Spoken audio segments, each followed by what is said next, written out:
السلام علیکم ورحمۃ اللہ وبرکاتہ۔ محدث الاثر شیخ عبدالحمید الرحمتی رحمۃ اللہ علیہ رحمتاً واسعہ کی شہادت نے ہم سب کو بہت بڑے صدمے سے دوچار کر دیا ہے۔ شیخ علیہ رحمہ علوم حدیث اور اسماء الرجال پر مہارت تامہ رکھتے تھے۔ اللہ رب العزت نے ان کو بہت بڑے علم سے نوازا تھا، اور ایسے لوگ جماعت کے لیے اثاثہ ہوا کرتے ہیں۔ شیخ علیہ رحمہ کا سب سے پہلے جو میں نے نام سنا تھا وہ تقریباً 3 سال پہلے اسماء الرجال ایک واٹس ایپ پر گروپ ہے، اس گروپ میں شیخ علیہ رحمہ کی وائس سنی اور ان کا نام سنا، ان کا تعارف ہوا۔ تقریباً 3 سال پہلے ہمارے ایک دوست ہیں شیخ ابو سفیان میر محمدی حافظہ اللہ تعالی، انہوں نے اپنے گروپ اسماء الرجال میں ایک علمی بیس، خالصتاً علمی بیس حسن لی غیری یعنی وہ بیس چلائی۔ انہوں نے دونوں طرف علماء کرام تھی، ان علماء کرام کی آپس میں بات چیت چل رہی تھی، علمی گفتگو جاری تھی۔ اسی دوران کسی ایک دوست نے شیخ رحمتی علیہ رحمہ کی ایک وائس جو تقریباً 5 منٹ یا اس سے اوپر پر مشتمل تھی وہ سینڈ کر دی۔ شیخ کی میں نے وائس سنی اور یہ اندازہ ہوا کہ یہ وائس کسی اہل علم کی ہو سکتی ہے، اور کسی بڑے عالم کی جو اس علم رجال سے واقف ہو اس کی ہو سکتی ہے۔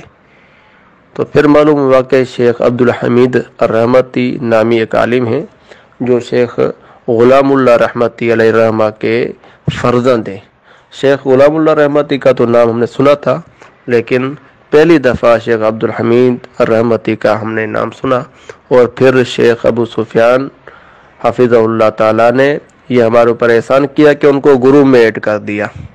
پھر ان کی ہم گفتگو وہ کرتے تھے، ہم ان کی سنتے تھے، تحریر عربی میں ان کی ہوا کرتی تھی اور گفتگو ہوتی تھی، سنتے تھے، مستفید ہوتے تھے، اور پھر پرسنل میں ہم نے ان سے رابطہ کیا تو الحمدللہ انہوں نے ہمیں بہترین انداز میں جواب دیا۔ جب بھی کوئی مسئلہ پیش آتا تو ہم ان سے پوچھتے، استفادہ کرتے، اور شیخ کا ان علماء میں شمار ہوتا ہے جن سے میں متاثر ہوں اور جن سے ہم وقتاً فوقتاً استفادہ کرتے رہتے ہیں، مسائل پوچھتے رہتے ہیں۔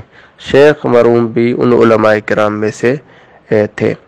پھر شیخ مرحوم سے میں نے ایک گزارش بھی کی تھی کہ میری ایک کتاب ہے جو میں نے لکھی ہے درس ترمذی پر تنقید یعنی ناقدانہ جائزہ، تو اس حوالے سے میں نے عرض کیا تھا کہ آپ اس پر مقدمہ لکھیں، تو شیخ نے کہا کہ آپ کتاب بھیج دیں، میں انشاءاللہ مقدمہ لکھ دوں گا، کوئی مسئلہ نہیں ہے، لیکن میں نے کتاب بھیجی نہیں۔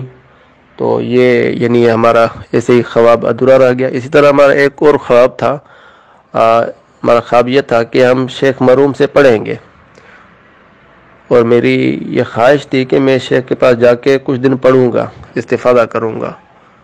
تو یہ خواب بھی ہمارا ادھورا رہ گیا، ان سے ہم تقریر بھی نہیں لکھوا سکے، ان کے پاس جا بھی نہیں سکے، ملاقات بھی نہیں کر سکے۔ شیخ مرحوم سے ہماری بہت زیادہ محبت تھی، اور شیخ کا ان علماء میں شمار ہوتا ہے جن کی وفات سن کر ہماری آنکھوں سے آنسو جاری ہو گئے۔ تو شیخ بھی ان علماء میں سے ہیں جن پر ہمیں رونا آ گیا، اور ان کی جو ہے وفات ہمارے لیے بہت بڑا صدمہ کی باعث ہوئی۔ اللہ رب العزت شیخ مرحوم کو جنت الفردوس میں اعلیٰ مقام عطا فرمائے۔